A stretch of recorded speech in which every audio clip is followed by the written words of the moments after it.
भाई साहब, मैं आपसे एक बहुत बेसिक चीजें फिर पूछ रहा हूँ, क्योंकि ये विकास कहीं ना कहीं देश का जो रिसोर्स है उसको भी डिसाइड कर रहा है कि कौन कितना लेगा।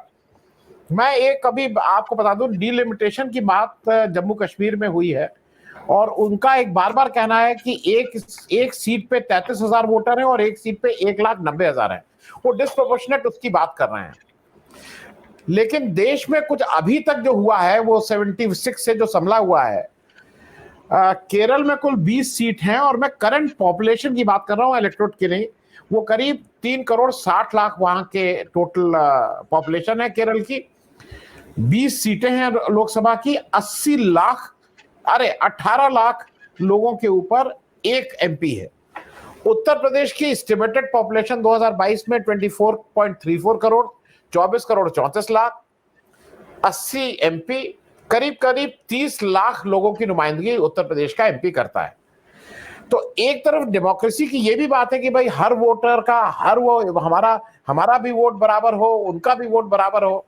तो हमारा और केरल वाले का तो वोट बराबर नहीं है। हम तो जब 30 लाख लोग इकट्ठा होते तो ये कहीं ना कहीं विषमता आएगी। ये इसकी इसकी समस्याएं हैं।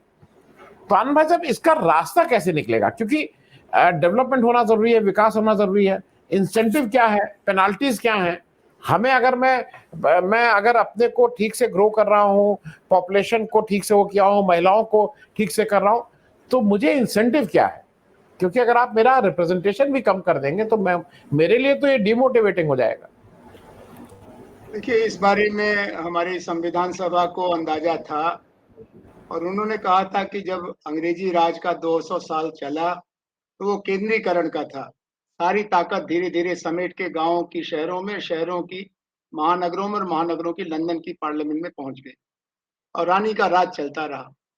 हम जब आजाद होंगे तो हम लोकतंत्र लाएंगे और लोकतंत्र संघीकरण, फेडरलाइजेशन करेगा, जिससे हर राज्य की अपनी अपनी एक आधारशिला होगी, आर्थिक, सामाजिक, सांस्कृतिक, भाषाई, और एक दूसरे के साथ हम सहयोग करेंगे।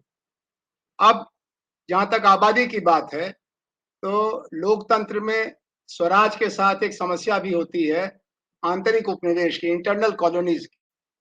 दक्षिण भारत के और उत्तर भारत की तुलना में ये नारा लगाना आसान है कि दक्षिण वाला कमाता है और उत्तर वाला खाता है। जब आप उत्तर प्रदेश में आते हैं तो नारा लगता है पश्चिम वाला कमाता है, यानी पश्चिमी उत्तर प्रदेश, और पूरब वाला खाता है, यानी बलिया, बनारस, गाजीपुर, आजमगढ़।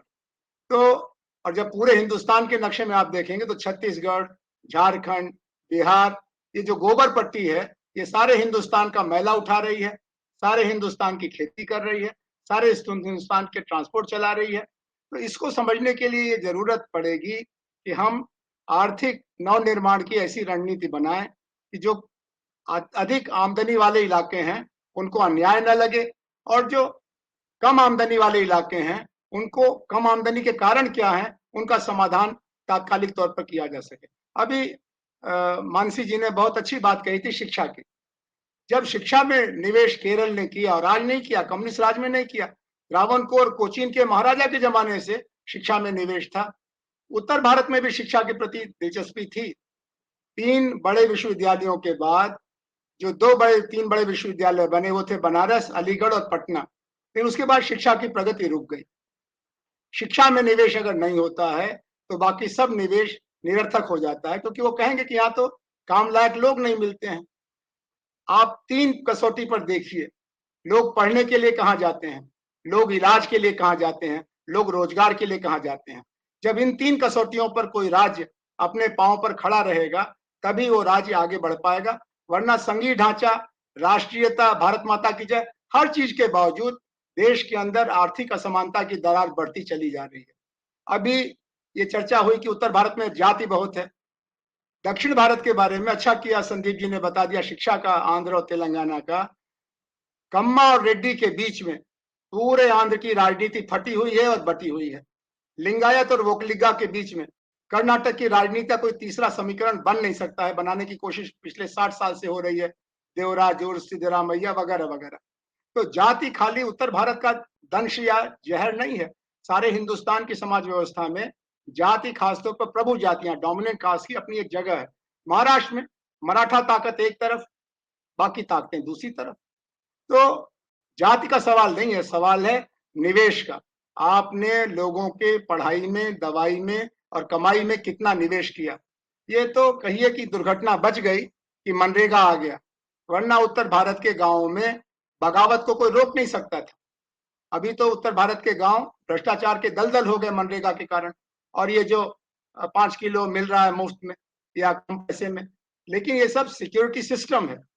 असली बात यह है कि संघीय अर्थव्यवस्था के लिए प्रादेशिक आर्थिक स्वायत्तता की जरूरत है, जिससे कि शशि थरूर किताब लिख करके केरल से ये न कह सकें कि हम उत्तर भारत के लोगों की रोटी का इंतजाम कर रहे हैं। आप नहीं कर रहे हैं।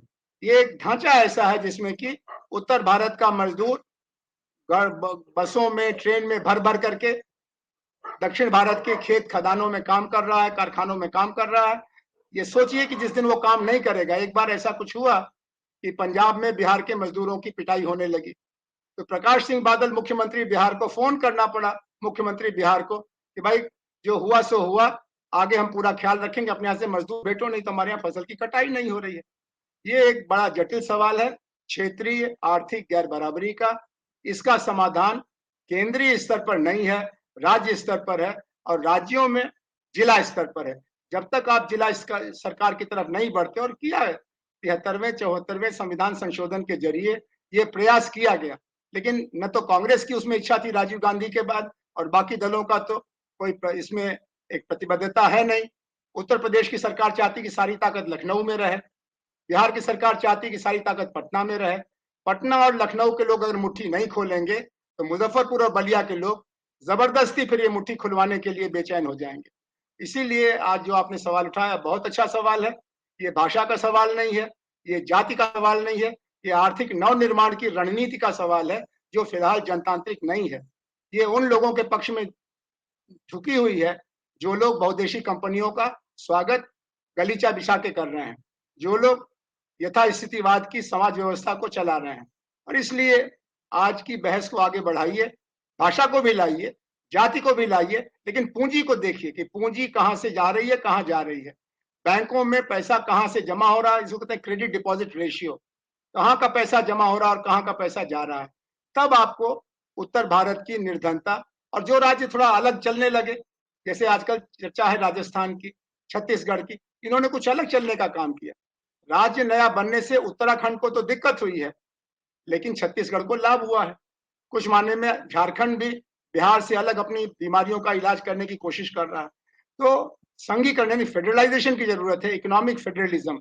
अगर इकोनॉमिक सेंट्रलाइजेशन चला, जो ये सरकार चला रही है, वर्ल्ड बैंक इसको चाहेगा, तब अदानी और अंबानी तो जरूर मोटे बनेंगे, मजबूत बनेंगे, लेकिन शेष भारत का जो श्रमजीवी है, उद्योगपति है और आगे जाने की इच्छा रखने वाली नई पीढ़ी है, उसके सामने कठिनाइयां कम नहीं होंगी।